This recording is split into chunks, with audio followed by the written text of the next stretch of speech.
Hi, I'm Lainey, 23 years old, living in Seattle, and up until 3 months ago, I thought my older brother Marcus was my best friend.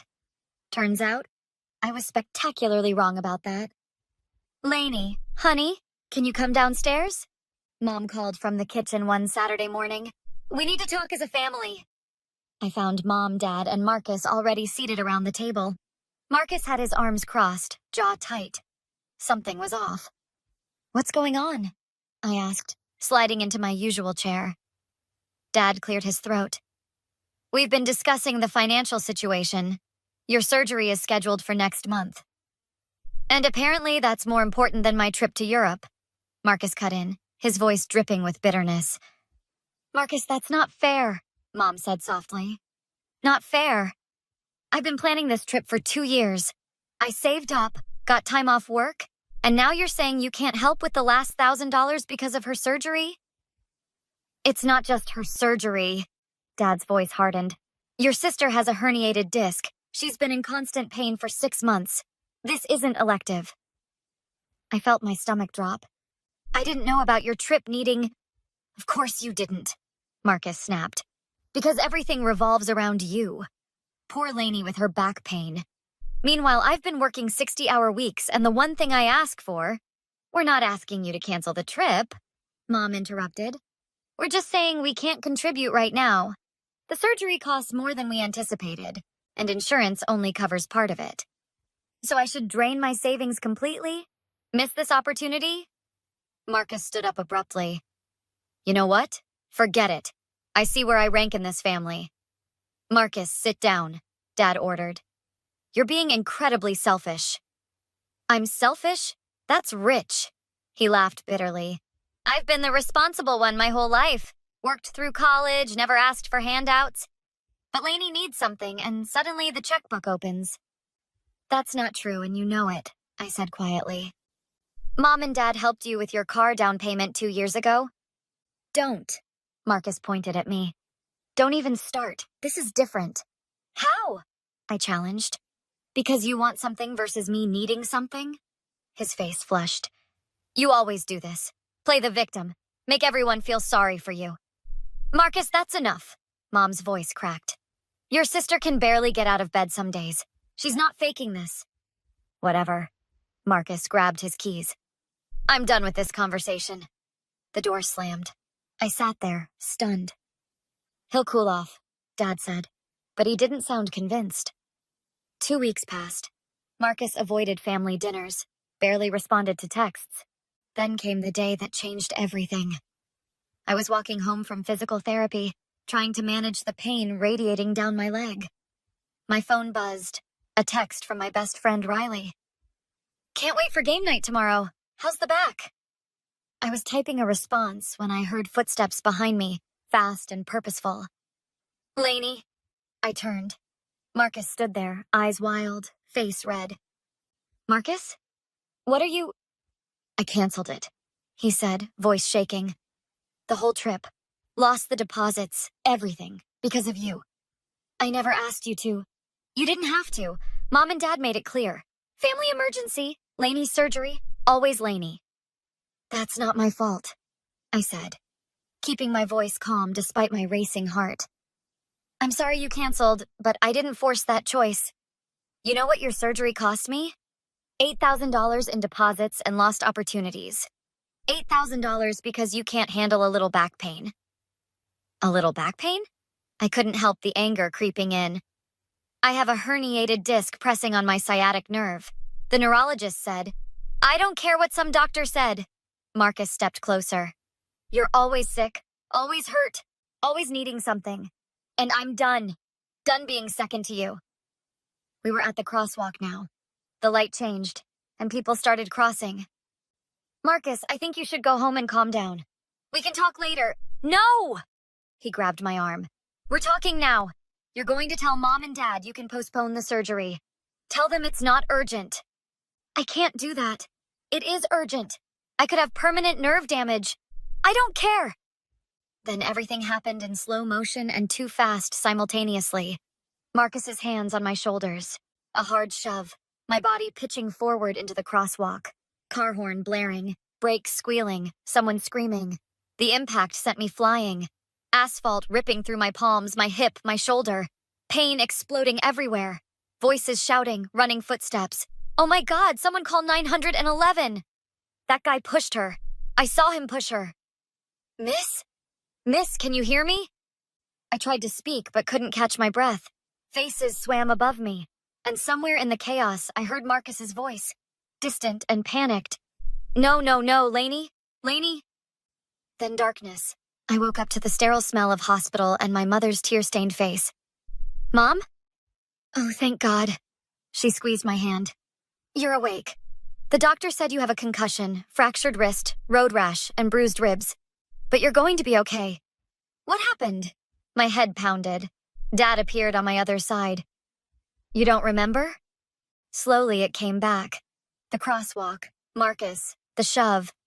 Marcus pushed me, I whispered. Mom's face crumbled. Honey, that can't be right. Marcus said you lost your balance. He pushed me. We were arguing about the surgery and his trip, and he shoved me into traffic. Dad's expression darkened. Are you certain? Yes. Mrs.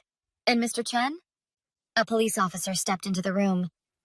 I'm Officer Bradford. I need to ask your daughter some questions about the incident.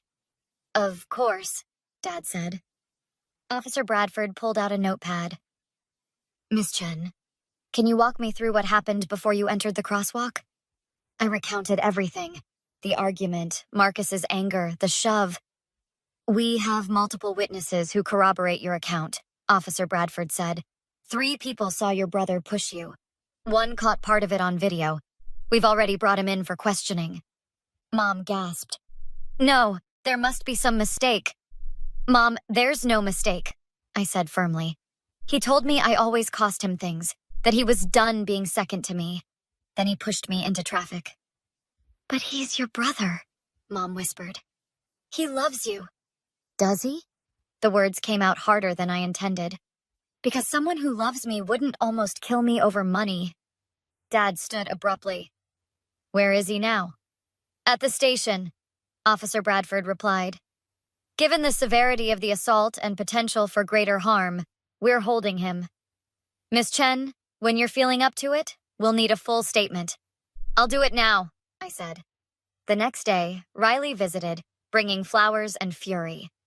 I'm going to kill him, she announced, setting the vase down with more force than necessary. Actually kill him. What was he thinking? He wasn't thinking. He was angry. Angry enough to shove you into traffic? Lainey, a car hit you. You could have died. I know. My voice broke. Riley sat on the bed carefully, taking my good hand. What do you need? Name it. I need to make sure he faces consequences. Real ones. Not just Mom and Dad being disappointed. The police are involved. That's serious. But Mom's already making excuses. He didn't mean it. It was an accident, all that.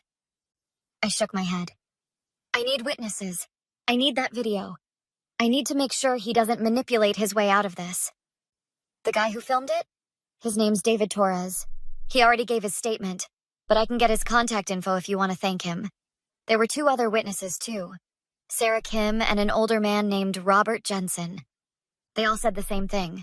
Marcus deliberately pushed you. Can you help me get in touch with them? I want to hear exactly what they saw. Absolutely. My phone buzzed. A text from Marcus. Lainey, please call me. We need to talk. This is all a misunderstanding. I showed Riley. A misunderstanding? She nearly shouted. He pushed you into traffic. He's going to try to spin this, make me the bad guy. Not if we don't let him. Over the next few days, Riley helped me contact the witnesses. David Torres came to visit. Miss Chen, I'm so glad you're okay, he said, looking genuinely shaken. I've never seen anything like that. Your brother. He just pushed you. There was no stumble, no accident. He put his hands on your shoulders and shoved, hard. Did he say anything after? I asked. He froze for a second, then ran toward you screaming your name. But before that, right before the push, he was yelling something about you ruining his life. Sarah Kim confirmed the same story over the phone. It was deliberate, I saw the whole thing. He was angry, shouting, and then he pushed you. When people started yelling that they saw him, he looked terrified, like he just realized what he'd done. Robert Jensen's account was the most detailed. He visited in person, a retired lawyer with sharp eyes. Young lady, I've seen a lot in my years. That was assault. Premeditated assault, if you ask me. Your brother argued with you for several minutes, worked himself up. Then when you were vulnerable at the crosswalk, he acted. The district attorney needs to throw the book at him. You really think it was premeditated? I asked. I think he wanted to hurt you. Whether he planned that exact method or it was opportunistic doesn't matter. Intent was there. And given that he shoved you into active traffic, we're talking potential attempted murder charges. Mom overheard this last part as she came in with lunch. Attempted murder? Robert, that's excessive. Marcus would never... Mrs. Chen, with all due respect, your son shoved your daughter into traffic. She was hit by a car. This isn't a sibling squabble. He's just been under so much stress. Mom, stop. I cut her off. Stop making excuses for him. He made a choice. He chose to hurt me because he was angry about money. That's not stress. That's not forgivable. She left the room crying. Dad stayed. Your mother's in denial, but I'm not. I spoke to a lawyer today. You're going to need one. Marcus's actions. There's no excuse. None. Thank you, I whispered. I'm sorry I didn't see how much he resented you. I should have known. We all should have. But knowing doesn't change what he did. Riley returned that evening with news. The DA's office called. They're charging Marcus with aggravated assault. Because of the nature of the attack, shoving you into traffic, they're considering additional charges. Good, I said, and meant it. 2 weeks later, my lawyer Janet Morrison arranged a meeting with Marcus and his attorney. I strongly advise against this, Janet said. But if you're sure, I'm recording everything. Marcus looked terrible when I entered. Pale, thinner, dark circles under his eyes. Lainey, thank God. I've been so worried. Sit down, I said coldly. You don't get to pretend you care. I do care. You're my sister. What happened was an accident. An accident? 4 witnesses say you deliberately pushed me. There's video. His lawyer, Brennan, cleared his throat. My client deeply regrets the altercation. He was under extreme emotional distress. He was upset about a vacation. I cut him off. So he shoved me into traffic. Lainey, please. Marcus leaned forward. I wasn't thinking. I snapped. I'm so sorry. We're family. You have to forgive me. I don't have to do anything. You put me in the hospital. I know it was wrong. I'll do therapy, anger management, whatever you want. Just don't press charges, please. You want me to forget you almost killed me? Not forget, but forgive. Give me a chance. There is no making this right. I stood. You tried to kill me over money. I wasn't trying to kill you. Then what were you trying to do? Silence. Answer me, Marcus. What were you trying to accomplish? I wanted... His voice cracked. I wanted you to hurt, the way I hurt. I wanted you to know what it felt like to lose something important. So you admit it was intentional? His eyes widened. No, I mean, you just said you wanted me to hurt. That's intent, Marcus. On recording. His face went white. Lainey, please. No, you don't get to apologize and make this go away. You made a choice. Now live with the consequences. I'm your brother. You stopped being my brother when you decided your vacation was worth more than my life. I'm sorry. Tears streamed down his face. I'm so sorry. Sorry doesn't heal my wrist. Sorry doesn't erase the trauma. Sorry is just a word to escape consequences. Please don't do this. I'll lose everything. You should have thought of that before. You're really going to destroy my life over one mistake? You call attempted murder a mistake? You're not my brother anymore. Marcus lunged forward, and Brennan grabbed his arm. Marcus, don't! See? I said to Janet. Still violent. I hate you, Marcus snarled. I wish that car had finished the job. Janet's eyes widened. You want to repeat that for the recording? You wish the car had killed your sister? Marcus went pale. I didn't mean... We're done, I said. And Marcus? I hope you lose everything. You deserve it. Marcus's statement sealed his fate. His lawyer advised a plea deal. The prosecutor, Diana Reeves, explained, Marcus Chen pleads guilty to aggravated assault. 18 months in county jail, 3 years probation, anger management, no contact with Miss Chen, and full restitution for medical expenses. He'll definitely serve time? I asked. Yes, guaranteed. I'll take it. At sentencing, Judge Patterson asked if I wanted to speak. Your Honor, my brother pushed me into traffic because our parents chose my surgery over his vacation. I suffered physical injuries, but what hurt most was that someone I trusted decided I was worth less than a trip. He chose violence, tried to minimize it, then told me he wished I had died. I hope this sentence teaches him actions have consequences.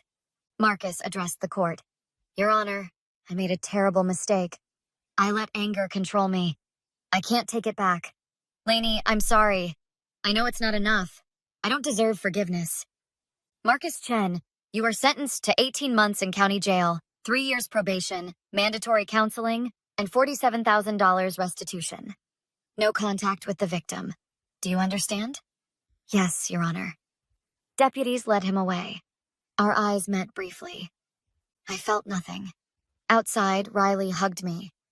It's over. It doesn't feel like victory. It's justice. Mom called a week later. Can we meet for coffee? At the cafe, she said, I've been seeing a therapist. She helped me understand I was enabling Marcus. You were right to press charges. I was wrong to defend him. He could have killed you, and I almost lost you protecting him. I'm glad you're getting help. I'm on your side now. I should have been from the beginning. Can we rebuild our relationship? I'd like that, but it'll take time. I have time. 6 months later, I was having dinner with Riley when my phone buzzed. An email. Marcus Chen has requested a meeting through restorative justice. He's seeking reconciliation. I typed back, Tell Mr. Chen I decline. I have no interest in reconciliation now or in the future. Send. Feel good? Riley asked. Feels right. I don't owe him closure. I don't owe him forgiveness. I don't owe him anything. My surgery was scheduled 2 weeks later. This time just support. Dad took time off. Mom cooked meals. Riley organized care. The night before surgery, I stood at my window looking at the city. A year ago, I'd almost died. My brother tried to kill me. But I survived. I fought back, demanded justice, and won. The scars would always be there, but they were proof I survived. Proof I was stronger. Tomorrow, another step toward healing. And every day after, I'd keep moving forward. Without Marcus, without forgiveness, without looking back. Some people don't deserve second chances, and that's okay. That's justice. So, what would you do if someone you trusted betrayed you this badly? Would you press charges or try to forgive? Let me know in the comments. If you enjoyed this story, hit that like button and subscribe for more true stories of revenge and justice. Remember, standing up for yourself isn't vindictive. It's being strong.